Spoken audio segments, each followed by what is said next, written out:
Jezreel, donde Dios siembra. Nuestro propósito es compartir las herramientas de la palabra de Dios para formar líderes que impacten positivamente en el mundo, llevando transformación y restauración a quienes deciden poner su confianza en Cristo Jesús. Bienvenidos a la prédica de hoy. Bueno, les recordamos nuestro WhatsApp para que todas las semanas ustedes estén enterándose de los diferentes anuncios, de las diferentes actividades que tenemos. Guarde su WhatsApp como contacto en su celular para que esté al día de lo que estamos haciendo. Como los martes, todos los martes tenemos ayuno, tiempo de oración, de intercesión, en esta época mucho más de manera intencional por las situaciones que estamos viviendo. Nos reunimos a las 12 del día, si usted puede, si no, a las 6 de la tarde también nos volvemos a reunir los días martes. El jueves, los jóvenes profesionales se están reuniendo a las 7 de la noche para tener una actividad con este grupo de personas, jóvenes profesionales solteros. El día sábado tenemos nuestras actividades de reunión, común y corriente los sábados a las 3 de la tarde es para los niños y a las 5 de la tarde para jóvenes y adultos, y también tenemos el día domingo a las 10 de la mañana como lo estamos haciendo ahora para adultos. Durante la semana tenemos actividades de edificación, de crecimiento, en pequeños grupos, edificación personal, que bien vale la pena que estemos todos vinculados para mantener nuestra muy buena relación con Dios fuerte, firme, que nos ayude también a poder encontrar soluciones y respuestas a nuestras diarias necesidades. Muy bien, bienvenidos, bienvenidas todos y cada uno de ustedes. Este es nuestro segundo domingo donde hemos reiniciado nuestras actividades de reunión. Le estamos invitando, por si usted no puede el día sábado, el domingo siempre, y avísele a aquellas personas que de pronto usted conoce que se han vinculado, que también tenemos actividad el día domingo. En las últimas semanas hemos estado hablando acerca de los mensajes de los profetas menores. Hemos estado hablando de cómo dentro de esa omnisciencia de Dios, ese conocimiento absoluto de Dios de todos los tiempos, siendo eterno, nos permite tener a través de la Biblia elementos que nos ayudan para enfrentar cada momento que vivimos. Obviamente, cada tiempo es diferente. El tiempo de los profetas en la antigüedad, aún el lugar geográfico, las condiciones específicas que vivían, son diferentes a las nuestras. Pero los principios que a través de ellos Dios nos permite, por el Espíritu Santo hoy en la Biblia consultar, nos dan también luces de cómo podemos nosotros manejar las situaciones presentes. Entonces hemos hablado de Habacuc, hablamos también de Joel. En el ayuno de esta semana estuvimos hablando con Claudia Urbina de Miqueas. Así que retomemos esos mensajes para que nos podamos nosotros sintonizar con lo que Dios en este tiempo tiene. Hoy, para iniciar nuestro tema, quisiera traer un versículo de uno de esos profetas menores del Antiguo Testamento. Es Malaquías en el capítulo 4, el versículo 6. Allí específicamente Malaquías, a través del libro, nos habla de algunos elementos que en el futuro Dios va a hacer en medio de su pueblo y aún en medio de las naciones. Uno de ellos es este versículo 6. Dice, Él hará volver el corazón de los padres hacia los hijos y el corazón de los hijos hacia los padres, no sea que yo venga y hiera la tierra con maldición. Es importante esta parte que plantea el profeta Malaquías, y es que una de las cosas que Dios busca es la restauración de esa vida familiar. Por eso vuelve el corazón de los padres sobre los hijos y de los hijos hacia los padres. Ustedes están viendo que cada día en nuestra sociedad, por los nuevos modelos que se están imponiendo de vida familiar, los distanciamientos cada vez son mayores. Por eso Dios habla de traer el corazón de los padres a los hijos y de los hijos a los padres. Ahora, muchas veces nosotros hemos tomado este versículo para hablarle a la juventud, diciéndole que la juventud tiene que aproximarse a sus mayores, que la juventud no puede tomar esa actitud de menospreciar la enseñanza, la sabiduría, el consejo que dan las personas mayores. Y eso es cierto que hay que aprender a respetar la autoridad, aprender a respetar las canas, como dice la Biblia. Pero en este caso, el versículo comienza diciendo que los padres tienen que volver su corazón hacia los hijos. Y de eso se trata lo que vamos a estar desarrollando en estas próximas semanas, y es cómo Dios nos llama a nosotros, que somos adultos, los mayores, a volver nuestro corazón a aquello que es nuestra primera responsabilidad, y es nuestra familia, y en caso específico de las personas casadas y que tienen hijos, sobre sus hijos. Cómo volver nuestro corazón sobre nuestros hijos, porque allí está la fortaleza que nos va a permitir, en medio de lo que estamos viviendo, darle una luz de esperanza al futuro. Porque una de las cosas que estamos viviendo dentro de todo este caos social que estamos viendo, que estamos sufriendo, que lamentamos, que de alguna manera no nos gusta, es precisamente porque se ha ido generando una brecha entre la generación de los padres y la generación de los hijos. Hoy quisiera traer esto a colación. Voy a pedirles igualmente, si usted tiene su Biblia allí a la mano, que miren el libro de Proverbios en el capítulo 30. Hay una expresión allí en el capítulo 30 de Proverbios muy particular.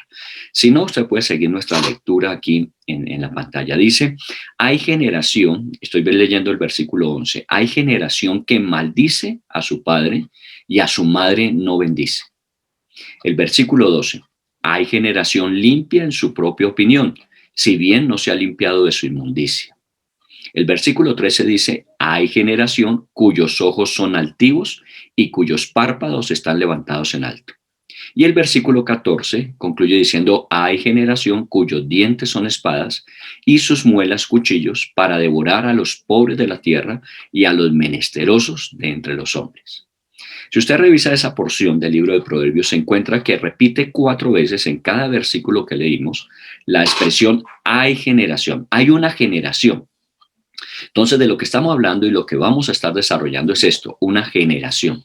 Normalmente se considera una generación al grupo de personas que corresponde dentro de determinado tiempo a un espacio dentro de la sociedad. Es una generación. Nosotros los mayores somos una generación, los jóvenes son una generación, vienen los niños después, son otra generación. Son generaciones sucesivas. La vida del ser humano en la tierra ha sido de generación en generación. Muy bien, en particular, esta generación de la que habla Proverbios, es una sola generación. Aunque menciona 4 veces, hay generación. Lo que está diciendo es que esta generación tiene unas características muy particulares. Y si usted las revisa, son características que no quisiéramos ver ni en nuestra generación, ni en la generación que luego va a sucedernos. ¿Qué es lo que hace esa generación? Dice, maldice a su padre y a su madre. Y recuerden que uno de los mandamientos, el primero con bendición, es bendecir a los padres y a las madres. Y de alguna manera hay una generación que no lo va a hacer, una generación que va a estar en contra de sus padres.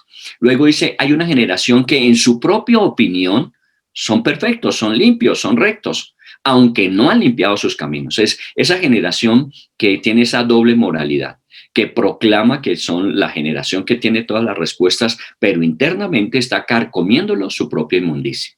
La tercera característica es que dice que son altivos, son orgullosos, son personas prepotentes. Y la última característica es que son destructivos. Sus espadas, sus muelas como cuchillos, sus dientes como espadas, dice, para devorar a los pobres de la tierra. Y es interesante. Yo estoy simplemente mencionando una generación que el libro de Proverbios dice que puede levantarse. Es una generación que va en contra de todo lo que enseña la Biblia, porque si miramos cada parte tiene una contraparte de lo que enseña la Biblia. Esta es como la parte negativa, opuesta, es la desobediencia abierta de lo que Dios enseña. No estoy diciendo que esta sea nuestra generación, pero hay ciertas características que hay que tener en cuenta. Que no vayamos nosotros a estar dando origen a una generación que tenga estas características, que no respete a sus padres, que no los honre, que sea generación prepotente, orgullosa, altiva, que se crean la última Coca-Cola del desierto, que en su opinión sean correctos, aunque internamente se les ve su deterioro, y que finalmente lo único que busquen es destruir. Nosotros hemos estado observando en este tiempo, más en nuestro país, en nuestras ciudades grandes, hemos estado observando todas estas características violentas de la respuesta, la reacción a situaciones que obviamente tenemos que reconocer que hay que ajustar en el país. No estamos diciendo que no se tenga la razón para protestar, sino que las formas en que lo hacemos no son correctas. Y de alguna manera quisiera traer a colación que los jóvenes son los más participantes de este tipo de movilizaciones, de actividades que se están viendo socialmente dentro de las características tan difíciles que vivimos de un contagio con respecto a la salud. Así que quisiera traer a colación una encuesta que se hizo en días pasados acerca de la participación de los jóvenes dentro de todas estas manifestaciones que hemos estado viviendo en el país. Así que le voy a invitar a que simplemente revisemos cuáles fueron las respuestas que los jóvenes dieron. Más o menos jóvenes entre los 15 y los 35 años, y es una respuesta del Centro Nacional de Consultoría junto con CMI, el noticiero CMI. El 81% de los encuestados dijeron que estaban a favor del paro, que era necesario el paro. El 18% está en contra. Así que encontramos que a nivel de la sociedad y más de los jóvenes, ellos creen que es necesario e importante hacer este tipo de protestas para generar unos cambios. Veamos algunas de las preguntas que les hicieron dentro de esta encuesta y veamos las respuestas que ellos dieron. La primera pregunta es: ¿cuál es el sentimiento que predomina en usted en este momento frente al país? Oiga bien lo que le están preguntando a los jóvenes. ¿Cuál es el sentimiento que creen ustedes que predomina en el país? Y hablaron de incertidumbre, frustración, miedo y rabia como los que más les están causando al país esta sensación. No son sentimientos buenos. Mire que todos tienen que ver con situaciones que no quisiéramos estar viviendo. Miedo, rabia, frustración, incertidumbre, el 81%. Apenas el 18% habló de amor, seguridad, alegría. Entonces veamos que lo primero que genera a los jóvenes es que ante el país estamos en un momento donde no nos sentimos como quisiéramos sentirnos. Estamos sintiendo cosas que uno no quisiera ver. Bueno, sigamos en la encuesta. ¿Qué otras preguntas le hicieron? ¿Está de acuerdo con el paro? La mayoría dijo que sí, el 81%. ¿Cuál es el sentimiento predominante frente al paro nacional? Oiga bien, lo anterior era con respecto a la nación, cómo se sentía en la nación. Ahora específicamente con respecto al paro. Y miren, hay miedo, hay rabia, hay frustración. Eso es el 81% de las respuestas. Apenas un poquito, una cantidad limitada, el 13%, habló de optimismo. Ese es el sentimiento predominante frente al paro. El 81% es un sentimiento negativo. Otra pregunta adicional que se les hizo con respecto a lo que está pasando. ¿Usted cree que las protestas son necesarias para la democracia? Sí, el 90%. Y estamos de acuerdo, son necesarias.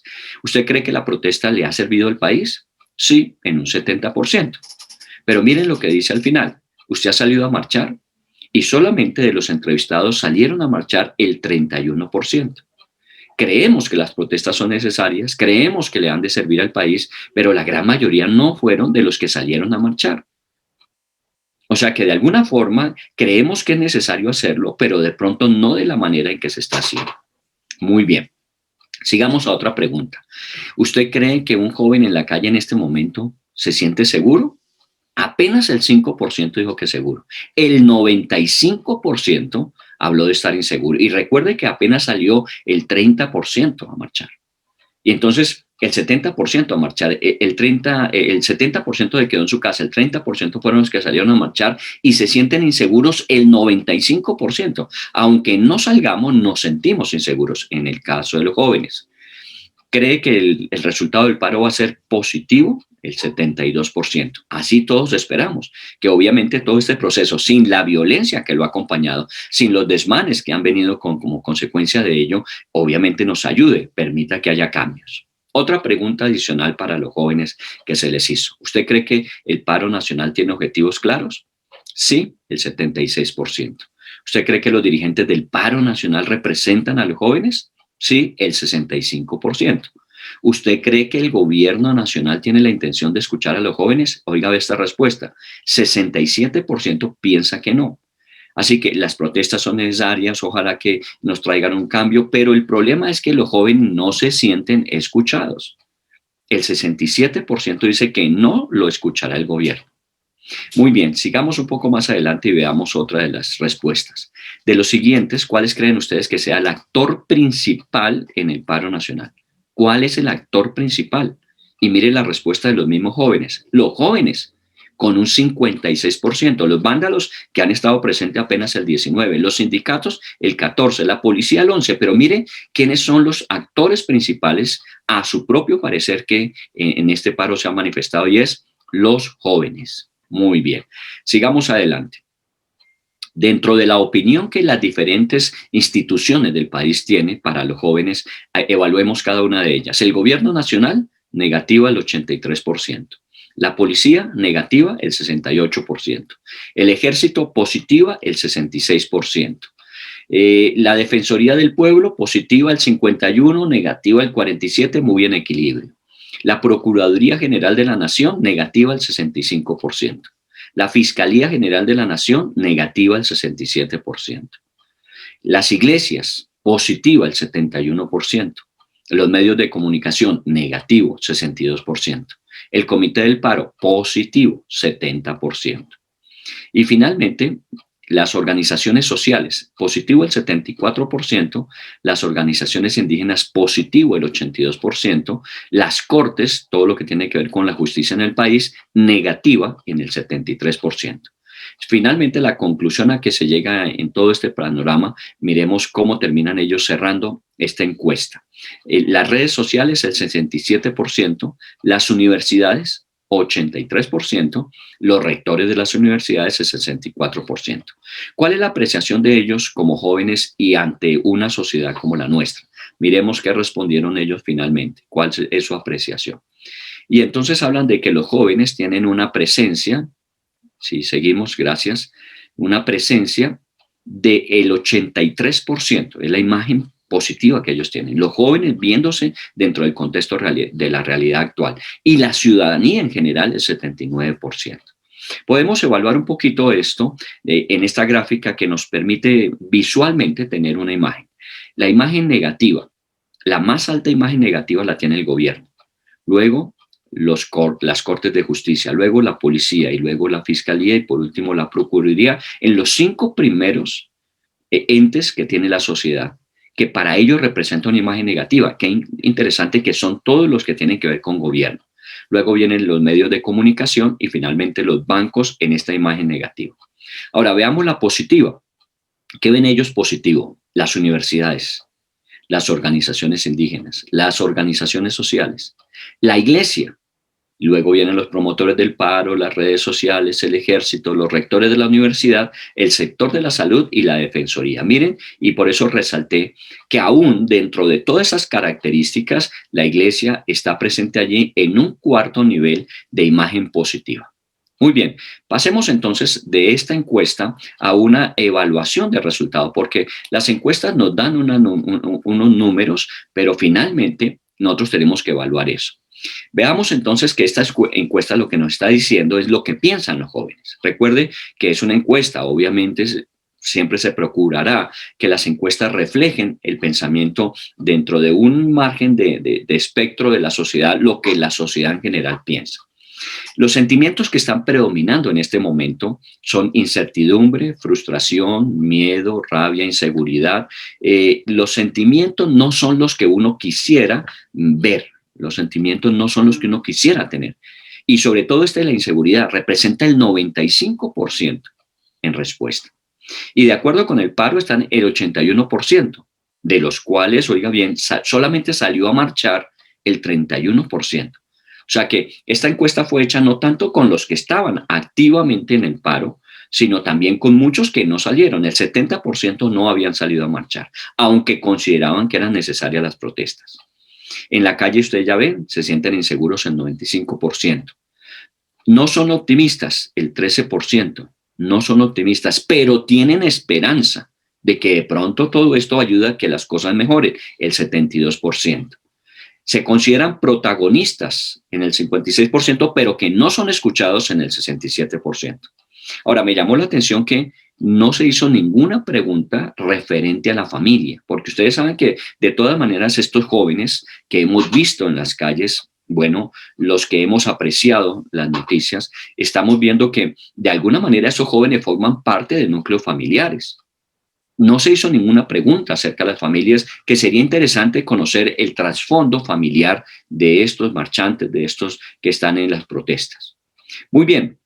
un elemento a rescatar es que la iglesia está en cuarto lugar, pero ¿después de qué? Oiga bien, de la universidad, la parte educativa, y de las organizaciones sociales, como son las organizaciones, en este caso los sindicatos y los indígenas. Que tenemos que tener en cuenta ese detalle para que nosotros tomemos conciencia de lo que está pasando y nos preguntemos, porque eso es lo que venimos haciendo, es cómo nosotros podemos estar en medio de una sociedad con unas situaciones de conflicto tan grandes, tan evidentes, y no solamente como lo hemos hecho orando, ayunando, eso lo tenemos que hacer y seguir haciendo, pero también tenemos que conocer cuál es la realidad para poder aportar, para poder dar soluciones. Así que teniendo en cuenta que no se tomó a la familia, no se hizo un paneo acerca de qué está pasando en las familias y que la iglesia es un factor de influencia, aunque está después de las organizaciones sociales y la universidad, tengamos eso en cuenta para proponer nosotros cosas que tenemos que hacer. Muy bien, ya partiendo de esta encuesta, me meto un poquito en el tema, recordando lo que dijo Malaquía. ¿Recuerdan? El corazón de los padres volverse a los hijos, el corazón de los hijos volverse a los padres antes de que vengan tiempos más difíciles y complejos, para que no caigamos en esa generación que dijo Proverbios. Les voy a invitar a que recordemos Mateo 28 del 18 al 20. Si usted es miembro de GRL, de Senfol, si usted nos acompaña por primera vez, sepa que nosotros tenemos una visión. Una visión es lo que nos mueve para alcanzar, para realizar finalmente a través de toda actividad que realizamos. Esa visión nosotros la desarrollamos así. Nosotros queremos glorificar a Dios. Eso es lo primero que queremos, glorificar a Dios. Y glorificar a Dios lo hacemos ayudándole a cumplir la gran comisión en esta nuestra generación. Así definimos nuestra visión. Es sencillo. Glorificamos a Dios ayudando a cumplir la gran comisión en nuestra generación. De pronto usted se preguntará, ¿pero qué es la gran comisión? Entonces aquí es donde Mateo 28 es el pasaje que en la Biblia nos representa a nosotros esa gran comisión. Porque así, si usted lo mira en su Biblia, aparece desde el versículo 16 de ese capítulo 28, la gran comisión. Es el título que allí está en la Biblia. Nosotros consideramos que es el mandato, que es la comisión que Jesús nos dio. Pero quiero comenzar a leer desde el versículo 19. Si usted tiene su Biblia o puede leer aquí con nosotros, dice, por tanto, id y haced discípulos a todas las naciones, bautizándolos en el nombre del Padre, del Hijo y del Espíritu Santo. Qué interesante que la gran comisión tiene que ver con ir, no con esperar. Y muchas veces la actitud de la iglesia ha sido más bien, esperemos y que la gente venga a buscarnos. Lo que Jesús dijo es, tenemos que ir. Y al ir, a ser discípulos, enseñándoles, miren el versículo 20, enseñándoles todas las cosas que Él nos ha mandado y aquellas cosas que hemos aprendido hasta que Él regrese por nosotros. Entonces, lo que es la gran comisión es tomar la iniciativa de ir a compartir de las cosas que Dios nos ha dado. Nosotros lo llamamos evangelizar y discipular en todas las naciones. Eso es lo que Él nos ha llamado a hacer. Y por eso estamos trabajando desde nuestra localidad. Estamos enfocados en un aspecto local, en este caso para nosotros, nuestra iglesia local aquí en Bogotá, en este sector norte, pero pensamos globalmente. Pensamos en que estamos haciendo discípulos, que seguramente hay algunos de ellos que están en otras ciudades, en otros países, como en el caso que hemos hablado, que hemos enviado misioneros a Brasil, hemos enviado misioneros a Argentina, tenemos un respaldo a las misiones en Finlandia, en Estados Unidos, y así sucesivamente, porque pensamos de forma global, aunque trabajemos de forma local. Muy bien, ahora enseñándoles lo que hemos aprendido, y por eso para nosotros es importante nuestras reuniones de fin de semana para celebrar, pero durante la semana tenemos actividades donde estamos aprendiendo las cosas que Jesús nos encomendó que comunicáramos. Pero ahora mire el versículo 18 que intencionalmente me lo salté. Jesús se acercó y les habló diciendo, toda potestad me es dada en el cielo y en la tierra. Y entonces, teniendo en cuenta este versículo, obsérvelo bien. Antes de la comisión, antes de decirnos que tenemos que ir al mundo y evangelizar y hacer discípulos en todas las naciones, Jesús dijo, toda autoridad me fue dada. Y es un cuestionamiento que yo me hago es, ¿cómo así que a Jesús toda autoridad le fue dada? ¿Acaso no la tiene? Más bien debería este versículo expresar en el caso del evangelista diciendo, con la autoridad que tengo en el cielo y en la tierra, por tanto vayan y hagan discípulos. Pero aquí la expresión es: toda autoridad me ha sido dada en el cielo y en la tierra. ¿Cuál es esa autoridad que se le dio? Obviamente, si hablamos de la autoridad que le fue dada en el cielo la tenía. Él es Dios, entonces tenía autoridad. Parece ser que esa autoridad que le es dada es aquella autoridad que de alguna manera hasta ese momento no tenía. La autoridad que tuvo que recuperar, que le fue encomendada al hombre en su momento en la tierra. Quiero que usted tenga esto presente porque voy a desarrollar la idea a partir de aquí. Jesús recibió la autoridad tanto en el cielo como en la tierra.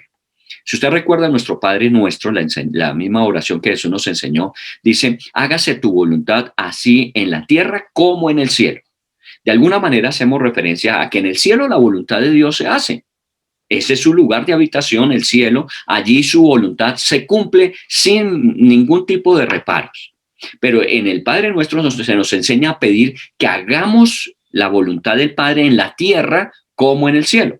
Y eso implica que así como se reconoce la autoridad de Jesús en el cielo, se reconozca la autoridad de Jesús en la tierra.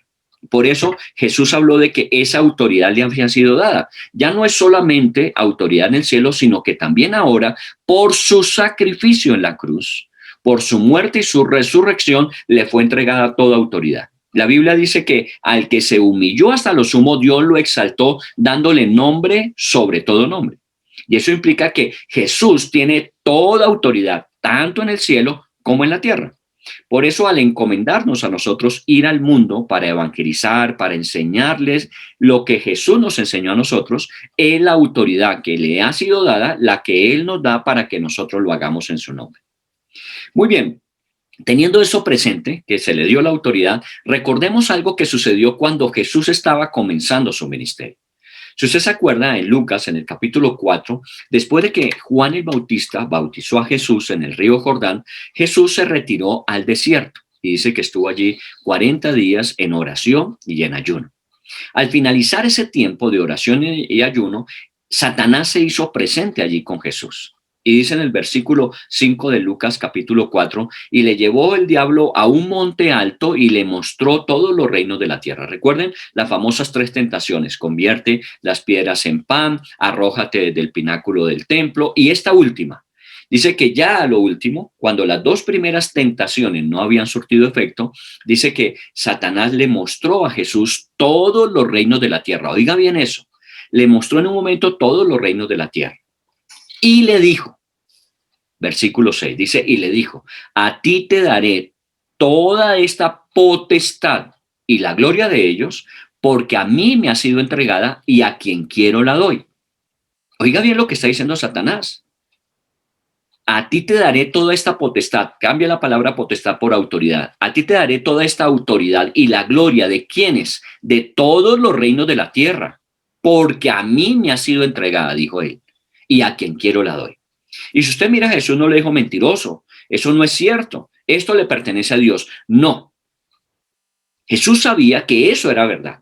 Porque el hombre, vamos a mirarlo ahora, el hombre le había entregado lo que Dios le había encomendado a él, se lo entregó a Satanás. Ya vamos a ver dónde está esa parte. Pero lo que está haciendo Satanás aquí es diciéndole a Jesús: eso ahora es mío. Si usted lo quiere, oiga bien, si usted quiere tener autoridad sobre todos los reinos de la tierra, una sola cosa debe hacer. Y está en el versículo 7. Si tú postrado me adorares, serán tuyos. Mire la propuesta que le hizo Satanás. Muy atrevido, pero cierto. Porque él está diciendo: tú vienes a rescatar los reinos de la tierra. Tú vienes a establecer tu autoridad en todos los reinos de la tierra. Muy bien, yo te lo puedo facilitar. Ahora, si tú me adoras, yo te los entrego porque son míos en este momento. Yo te los puedo dar. Ojalá que usted entienda que en este pasaje hay una profundidad acerca de la obra de Jesús, con la salvación, con el perdón de nuestros pecados, con una nueva vida que nos da, con la eternidad que nos regala, juntamente recuperar la autoridad que Dios le había entregado al hombre, pero que el hombre la había entregado finalmente a Satanás. Para ello, le voy a invitar a que vayamos a un pasaje que está en Génesis. Génesis capítulo 1, versículo 27 y 28. Muy bien, mientras usted llega a Génesis capítulo 1, 27 y 28, la misma palabra que desarrolla la imagen de este libro es Génesis. Y el Génesis es origen. En otras versiones se llama el principio. es el origen o los principios de todas las cosas, porque allí se habla de cómo desde el principio Dios creó los cielos, la tierra, el mar, todo lo que en ellos hay. Entonces, la palabra Génesis es origen, la palabra Génesis es principio. Esa misma palabra tiene la raíz de generación, generación. Generación la hablamos de ese grupo de personas, recuerdan, en un tiempo determinado. Pero también hablamos de generación, lo que da origen, lo que permite en un momento determinado que haya un comienzo. Por eso tenga en cuenta estas palabras, porque nos son muy importantes para lo que queremos plasmar con respecto a la situación presente que vivimos. Muy bien, en Génesis 1:27 dice, y creó al hombre a su imagen, a imagen de Dios lo creó, varón y hembra los creó. Es interesante que esto lo tenemos muy claro, para nosotros esto no es discutible, Dios creó al hombre a su imagen. Pero no solamente lo hizo varón, sino varón y mujer. Y es importante, varón y hembra los creó. Eso es importante para que nosotros consideremos igualmente que no es solamente el género masculino, sino también el femenino, a quien Dios creó a su imagen y semejanza. Muy bien, está entonces la pareja, Adán y Eva. El versículo 28 dice, y los bendijo. Dios tenía allí frente a él a Adán y a Eva. Adán hecho de la tierra y luego sopló aliento de vida, Eva hecha de la costilla de Adán, y los dos estaban allí ante él y los bendijo. Es interesante que Dios bendijo al hombre aún antes de hablarnos de cualquier otra cosa que Dios hubiese encomendado a ellos. Primero Dios los bendijo. Esto quiere decir que la bendición de Dios no depende de lo que nosotros logremos o alcancemos, porque nosotros muchas veces en la vida, por las propias características que tiene, consideramos que todo es meritorio. Si yo me esfuerzo, yo logro, yo gano, obviamente al final soy bendecido. Pero en este caso encontramos que Dios hizo al hombre y lo bendijo. Y eso quiere decir que le dio toda la capacidad para tener una vida de disfrute y esa misma vida comunicarla. Porque cuando uno es bendecido, uno bendice alrededor. Así que si somos bendecidos es para bendecir. Muchas veces buscamos ser bendecidos y de alguna forma a veces lo centramos solamente nosotros. No, si Dios le da a usted bendición, si Dios lo prospera, si Dios le permite a usted tener un nivel de influencia, bendiga a otros con ello. Pero aquí encontramos que Dios bendijo al hombre, hombre y mujer. Estamos hablando de la primera familia. ¿Y qué les dijo? Ya después de haberles bendecido, les dijo fructificad y multiplicaos. Oiga esas dos palabras, fructificad y multiplicaos. Llenad la tierra y sojuzgarla y señoread en los peces del mar, en las aves de los cielos y en todas las bestias que se mueven sobre la tierra. Volvamos a retomar la idea. Dios acaba de crear al hombre, hizo a la mujer, los pone delante de él, los bendice y les da autoridad para que fructifiquen, se multipliquen, llenen la tierra y en su nombre la administren. La palabra sojuzgar o señorear es ponerla bajo el mandato de Dios. Dios les dio autoridad para que gobernaran la tierra. Con su autoridad les dio esa autoridad. Muy bien. ¿Qué es fructificar? ¿Qué es multiplicar? Si usted va y busca, obviamente la definición de la palabra tiene que ver con producir, con retoñar, con aumentar, con crecer, con aumentar en cantidad, con ampliar, y tiene que ver exactamente con lo que Dios quería. Dice, fructificar y multiplicar, llenar la tierra para administrarla. Una tierra tan grande, y apenas allí en el libro de Génesis, en el capítulo 1 y 2, estamos hablando de un lugar que la Biblia conoce como el Edén, el huerto del Edén. Pero Dios les dice, yo quiero que ustedes gobiernen la tierra. Y la tierra es mucho más que el Edén. Para eso es necesario que ellos se multipliquen. Para eso es necesario que ellos fructifiquen. Para que puedan estar sobre toda la tierra y la puedan gobernar. ¿De qué está hablando entonces allí? De aquello que nosotros consideramos dentro del matrimonio como uno de los propósitos fundamentales. Porque el propósito más importante en el matrimonio es representar la imagen de Dios. Porque el matrimonio fue instituido por Dios para que represente su imagen, pero también para que en el matrimonio la procreación permita que nosotros podamos gobernar la tierra en su nombre. La procreación, el tener hijos, es uno de los propósitos del matrimonio. Ahora usted se rascará la cabeza y dice, sí, pero un momentico, no todos deben tener hijos, no todos pueden tener hijos. Sí, hablemos de lo que no pueden. Está bien, no todo el mundo puede tener hijos y eso es una realidad. Fruto y consecuencia de que de alguna manera nuestros organismos han sufrido y de alguna forma no estamos capacitados para generar, aunque Dios puede hacer milagros. Sara, Rebeca, y encontramos muchos casos en la Biblia que milagrosamente Dios permitió a un ser que no podía generar vida, dar vida. Pero los que sí pueden, la pregunta es, ¿qué sucede? Ustedes están viendo una realidad, por ejemplo, en Europa. Si ustedes observan en Europa, está sucediendo algo particular. Y es que las familias europeas, como también está sucediendo en Estados Unidos, las familias americanas, han reducido la cantidad de hijos que se tienen. Antes eran más prolíficos en tener hijos. Hoy día se han reducido posiblemente 1, 2, máximo 3 hijos. En algunos casos no quieren tener hijos. Y esto ha obligado a que de alguna manera en los años anteriores, y estoy hablando de años anteriores, ellos han permitido que hayan llegado de otros lugares del mundo personas que van a ocupar los lugares que efectivamente una población reducida no puede ocupar para trabajar, para producir, para laborar. Entonces llegaron los inmigrantes para hacer aquellas cosas que normalmente esas familias no hacían. Pero esos inmigrantes que llegaron hace años se establecieron con su propia cultura y empezaron a procrearse y a multiplicarse. ¿Y qué está sucediendo? Encontramos que hoy día vemos que la cultura europea no es la cultura de hace 30, 40, 50, 100 años. Es una cultura que ya la vemos multicultural, la llamamos así, porque encontramos que es una cultura europea, pero también ya está haciendo presencia otras culturas que no tienen un origen europeo, aunque sus hijos ya hayan nacido allí, aunque sus nietos ya hayan nacido allí. Y si usted quiere verlo, por ejemplo, en los equipos de fútbol, usted va a ver que el prototipo hoy día de los jugadores ya no son los que nosotros conocimos en antaño, sino que hoy son multirracial. ¿Por qué? Porque de alguna forma esas familias que vinieron, que crecieron, que se multiplicaron, empezaron a llenar. Algunos especialistas en todo esto de la demografía hablan de que en el futuro, posiblemente en Europa va a suceder que la cultura europea va a mermar y otras culturas van a surgir, entre ellas, por ejemplo, las culturas de carácter musulmán. Y es una de las grandes amenazas porque hoy día la cultura musulmana ha crecido, no porque hayan crecido en un día, en 2 días, en un año, sino porque ellos vinieron, se asentaron y empezaron a crecer y a multiplicarse y a llenar la tierra y empezar a generar una influencia en la cultura. Lo mismo está sucediendo en Estados Unidos. ¿No ha escuchado usted que se habla mucho de que ya de alguna manera los hispanos en Estados Unidos tienen una presencia mayúscula a la que hace años y ya están empezando a generar una influencia? En la Florida, por ejemplo, usted ve la influencia, porque llegaron, se establecieron, se multiplicaron, crecieron y empezaron a llenar la tierra. Eso era lo que Dios quería desde el principio. Cuando le dijo a Adán, llenen la tierra, es eso, multiplíquense y vayan ustedes, pero con la visión de mostrar a Dios, de reflejar a Dios y administrar en el nombre de Dios.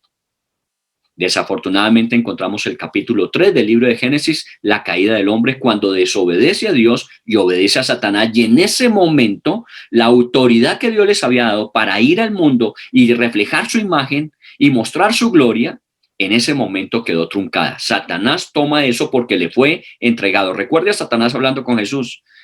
Yo te puedo dar todos los reinos de la tierra, su potestad y gloria, porque a mí me fueron dadas. Y yo a quien quiero las doy, si me adoras.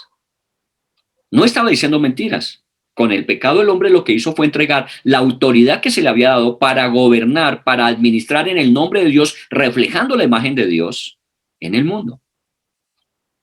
Ahora, nos está sucediendo exactamente lo mismo que en Génesis 6. Ya pasé del capítulo 3 donde sucedió eso al capítulo 6. Usted recordará en Génesis 6 que aparece entre el 5 y el 6 un hombre llamado Noé. ¿Qué estaba sucediendo en la época de Noé? Unas generaciones, oiga bien, la generación de Adán y Eva, Sem, Can, Jafet, vienen con Noé. Pero cuando hablamos de Adán y Eva, crecimos con Caín, Abel, Caín asesina a Abel, luego viene Set, y luego nos habla de las descendencias de Adán, y encontramos en esa línea ascendente, de descendencia de Adán, ascendente en el caso de Noé, encontramos a un hombre que halló gracia a los ojos de Dios en medio de una situación compleja. Génesis capítulo 6, versículo 5. Y vio Dios que la maldad de los hombres era mucha en la tierra, y que todo designio de los pensamientos del corazón de ellos era de continuo solamente al mal. Analice ese versículo. Vio Dios que la maldad de los hombres era mucha en la tierra y que todo designio de los pensamientos del corazón de ellos era de continuo al mal. Imagínense una sociedad así, recuerda la de Proverbios 31, no honran a los padres, se creen los únicos, de alguna manera siempre imponen su fuerza, como que eso es lo que está reflejando allí el libro de Génesis en el capítulo 5, la generación de Noé. Y dice el versículo 11 de ese mismo capítulo, y se corrompió la tierra delante de Dios y estaba la tierra llena de violencia. Por los hombres, todo lo que involucra su acción se corrompe. Unos hombres que solamente piensan en su corazón para el mal, dañan, deterioran lo que Dios les entregó para administrar. Se corrompió la tierra y se llenó de violencia. ¿Lo está viendo usted actualmente? Y no solamente en nuestro contexto local, sino en el mundo. Y miró, dice el versículo 12, miró Dios la tierra y aquí estaba corrompida porque toda carne había corrompido su camino sobre la tierra. Y esto es interesante porque sucedió allí y consecuencia de ello viene el diluvio, que es un juicio de Dios para corregir lo que estaba pasando.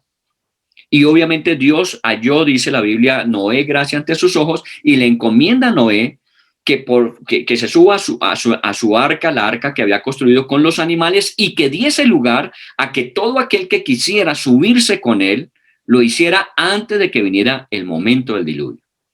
120 años pasaron mientras Noé construyó el arca y mientras lo hacía estaba diciéndole a la gente las razones por las cuales estaba construyendo el arca. Porque Dios de alguna manera ya llegó el momento en que iba a hacer un juicio sobre la tierra. Y solamente aquellos que se arrepentían de la situación de violencia, de solamente pensar en el mal, se iban a subir al arca, serían los que se salvaran. Durante ese tiempo, ¿quién se subió al arca? Solamente Noé, su esposa, sus hijos y las esposas de ellos. 8 personas y una familia. Oiga bien el contexto, una familia. Noé y su familia. Y los animales de todas las especies, una pareja. Llegó el momento en que la gente se burlaba de Noé. La Biblia dice que todo el mundo estaba como si nada pasara, aunque la advertencia de Noé era precisa. Y finalmente Dios cerró el arca y vino la lluvia y el diluvio. Y toda esa humanidad de ese tiempo pereció. Los únicos que se salvaron fueron Noé y su familia. Y no estamos diciendo que una acción puntual de Dios, no, les dio tiempo, lugar, oportunidad para que se arrepintieran, para que cambiaran su visión de la vida y de sus caminos se arrepintieran y volvieran a Dios, pero no lo hicieron. Y solamente esa familia de 8 personas fueron salvadas. Esa es historia que conocemos y tenemos suficiente evidencia histórica y científica para creer en el diluvio. Esto no es un cuento, es una realidad, un juicio de Dios, pero también estamos hablando de que hoy día está sucediendo algo por el estilo y Jesús prometió regresar y que cuando Él regrese va a ser un juicio a las naciones por la característica que las naciones estarán viviendo. Muy bien. Todo esto a qué nos lleva a pensar. Nos lleva a pensar de que Dios es un Dios que nos ama, que tiene una gran misericordia, es lento para la ira y da oportunidad para que los hombres se arrepientan. He venido diciendo desde el libro de Habacuc, el libro de Sofonías, el libro de Miqueas, que Dios está dando oportunidad para que nosotros nos volvamos a Él. Porque seguramente lo que viene no va a ser lo más agradable ni lo que nosotros quisiéramos ver. Pero Dios es un Dios grande, misericordia y oportunidad. Finalmente, cuando ustedes ven que Noé se baja del arca con sus hijos, después del diluvio, después de que decantaron las aguas, viene en el capítulo 9, y con esto quiero concluir en este día para dejar como punto de partida y referencia a lo que vamos a seguir estudiando. En el capítulo 9, cuando ya pasa todo el diluvio, decantan las aguas, el arca reposa ya en tierra seca, se bajan los hombres, Noé y su familia, y Dios le dice en el capítulo 9, versículo 1 y 2, fructificad y multiplicaos y llenad la tierra. ¿Qué nota? Que es la misma orden dada a Adán en el huerto del Edén. Es como un nuevo comienzo, claro, solamente estaban ellos 8, una familia, ya en este caso no era una familia de 2, Adán y Eva, sino era una familia de 8 personas a quien Dios les dice, crezcan y multiplíquense y llenen la tierra, vuelvan a retomar aquello que yo en el principio les di.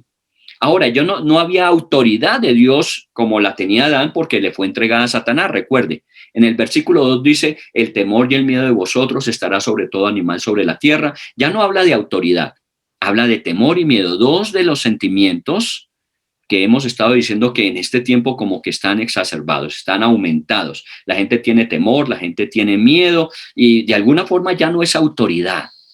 Y si ustedes miran todas estas respuestas de los jóvenes ante las autoridades, los que tienen peor imagen en este momento, las instituciones que tienen peor imagen son las instituciones de autoridad. Porque ya hoy día la gente no tiene respeto a la autoridad. De alguna manera, temor y miedo por las represalias que puedan tomar y que hemos visto también. Pero lo que quiero resaltar aquí es que Dios nuevamente le dice al hombre, crezca, multiplíquese, llene la tierra. Nosotros hemos considerado esto dentro de Mateo 28 desde el punto de vista muy espiritual, diciendo es necesario evangelizar, compartir de Cristo, hacer convertidos, discipular a los convertidos y que ellos nos ayuden para alcanzar a otros para Cristo. Eso es cierto. Pero si usted observa, en el Génesis, origen, donde se generó todo esto, el contexto de esa orden está en la familia, no en la iglesia. En Génesis no existe iglesia. Cuando sale Noé del arca no existe iglesia. Si usted va a Abraham, el llamado de Dios a Abraham para formar a través de un pueblo una descendencia, cuando Abraham no tenía hijos, no estamos hablando de una iglesia, siempre hablamos de una familia. Porque desafortunadamente nosotros hemos creído que es la iglesia la que tiene que hacer esa tarea de formar personas conforme al carácter de Dios que se multipliquen y llenen la tierra de ese carácter de Dios. Usted podrá estar como muchas personas hoy día muy preocupado o preocupada de cómo va a ser el futuro para nuestros hijos, para nuestros nietos o los descendientes. Y todos lo estamos. Pero ¿sabe por qué? Porque nosotros de pronto hemos dejado que las organizaciones sociales, que las organizaciones gubernamentales, que las organizaciones militares y que aún la iglesia sean las que se encarguen de dar la directriz. Y resulta que eso no está en el contexto prioritario de Dios. Todo eso puede funcionar. Qué bueno que la iglesia influya, qué bueno que el gobierno influya, qué bueno que organizaciones sociales puedan influir positivamente, estoy hablando, pero la responsabilidad principal reposa en la casa, hogar, familia. Y ahí es donde me pregunto por qué no preguntaron acerca de la familia.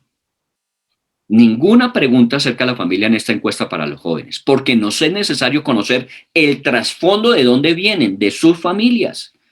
¿Por qué encontramos estos jóvenes allí en estas protestas y haciendo todos estos desmanes muchas veces violentos? El viernes en la vigilia que tuvimos, Eduardo nos estuvo compartiendo algunas estadísticas y entre esas estadísticas se dice que 1 de cada 3 jóvenes actualmente ni va a la universidad, a ningún ente educativo, ni tampoco tiene trabajo. O sea que el 30% de nuestros jóvenes están desocupados, sin razón, sin propósito, no tienen algo por lo que levantarse a vivir y son presas fáciles de todos aquellos que sí saben lo que quieren y los utilizan. Pero mi pregunta no es ese mal que estamos viendo, sino ¿y dónde están sus familias? Porque esa es la responsabilidad fundamental. Y a eso me quiero referir cuando hablo de las generaciones. Los hijos siendo enseñados por los padres. ¿Recuerda Malaquías? Volveré el corazón de los padres a los hijos y el de los hijos a los padres. Antes de que venga el día grande y terrible. ¿Por qué va a venir ese día grande y terrible? Porque si se distancia el corazón de los padres a los hijos terminarán haciendo algo muy diferente de pronto de lo que los padres les enseñaron. Muy bien, voy a dejar planteado este tema porque apenas estamos haciendo el inicio de lo que está sucediendo. Tenemos que entender lo que está pasando. No solamente escuche a través de las redes sociales todo lo que está llegando, porque llegan muchas cosas de muchos orígenes con muchas intenciones. Vaya a lo que la Biblia enseña, porque esto es transcultural. Esto ha sido generacional. Estamos hablando de todos los años anteriores y la historia hasta el presente, de lo que hemos visto que ha sucedido hasta ahora. Y que si de alguna manera nosotros no asumimos una responsabilidad en el presente, va a seguir sucediendo en el futuro. Así que les invito a que durante todo este tiempo estemos muy centrados objetivamente en lo que la Biblia trae de respuesta para la problemática que estamos viviendo. Obviamente oremos, sigamos orando y ayunando porque las mesas de negociación lleguen a acuerdos, porque de esos acuerdos se sostengan, porque encontremos nuevamente la facilidad de la viabilidad en el país, de las respuestas laborales, de las respuestas productivas. Todo eso es necesario, pero sin descuidar que la principal responsabilidad está en el núcleo familiar. Y eso es lo primero que nos han querido venir destruyendo, cambiando la identidad de la familia. Y cada día encontramos que los padres están más distanciados de los hijos. Por eso dice Dios, quiero volver el corazón de los padres a los hijos. Dios nos permita que lo hagamos. Y no quiero usar más de su tiempo de este día, sino dejarle planteado, y ojalá usted repase estos versículos de la Biblia, porque vamos a estar asumiendo nuestra responsabilidad. El viernes en la vigilia dijimos, ¿qué está haciendo la iglesia? Porque la iglesia tiene que estar haciendo algo. La Biblia dice que el mal se combate con el bien. El mal no se combate con el mal. La violencia no es con violencia, sino que el mal se acaba si hacemos el bien. ¿Cuál es el bien que tenemos que hacer? ¿Qué es lo que tenemos que hacer bien para que lo malo que se está haciendo pueda ir a la desaparición, que es lo que desearíamos finalmente? Muy bien, por favor, acompáñenos en las próximas semanas. Acompáñenos en nuestros diferentes tiempos de edificación y formación, porque estaremos hablando de este tema. Hoy démosle gracias a Dios por el día que nos regala, por esta oportunidad de estar juntos, esta nueva ocasión en que nos estamos reuniendo ustedes y nosotros los días domingo. Es una oportunidad adicional porque estamos interesados en que no nos perdamos el celebrar a Dios lo que hemos disfrutado de una semana y encomendar a Dios lo que hemos de tener en la siguiente. Pero también para ser enseñados por Dios, por su palabra, porque escuchamos muchas cosas hoy día, porque estamos recibiendo mucha información y no sabemos de esa información qué es cierto y qué no es cierto. Mas cuando vamos a la Biblia, encontramos que lo que allí está es la verdad de Dios. Y esa verdad ha sido transculturalmente, en el pasar de los años, probada una y otra vez. Por eso Dios y su palabra no pasan y son la respuesta que necesitamos para los tiempos que vivimos. Así que oremos al Señor allí en el nombre de Jesús. Padre, te damos gracias y te bendecimos, porque tú eres un Dios de misericordia, de gracia, de favor. Tú dices que eres lento para la ira y grande en misericordia. Lo que hemos vivido, a pesar de lo que socialmente estamos viendo, es tu misericordia, porque podría ser aún peor de lo que hemos visto. Pero tu misericordia, porque la iglesia, porque muchos han intercedido, muchos han orado, muchos hemos suplicado tu favor y tu misericordia, has frenado, Señor, lo que pudo ser peor, lo que puede aún ser peor. Pero no se trata solamente, Señor, de orar y ayunar y pedir tu misericordia, sino asumir nuestra responsabilidad, qué es lo que nos compete a nosotros, qué es lo que tenemos que estar haciendo que de pronto olvidamos y dimos lugar a que todos estos males se vayan permeando nuestras vidas familiares, nuestra vida social y esté dando como resultado esta violencia de la que no estamos contentos. Señor, en el nombre de Jesús oramos por el país, oramos por el gobierno, oramos porque tú des a las personas encargadas de las directrices de la nación sabiduría, pero también te oramos por nosotros, porque nos permitas entender qué es lo que nos corresponde hacer, para no quedarnos de espectadores, sino ser partícipes de la solución de la problemática actual. Y sabemos que tú nos respaldas por tu palabra y por el Espíritu Santo que habita en nuestras vidas. Por ello te damos gracias y te bendecimos. En el nombre de Cristo Jesús. Amén, Señor. Amén.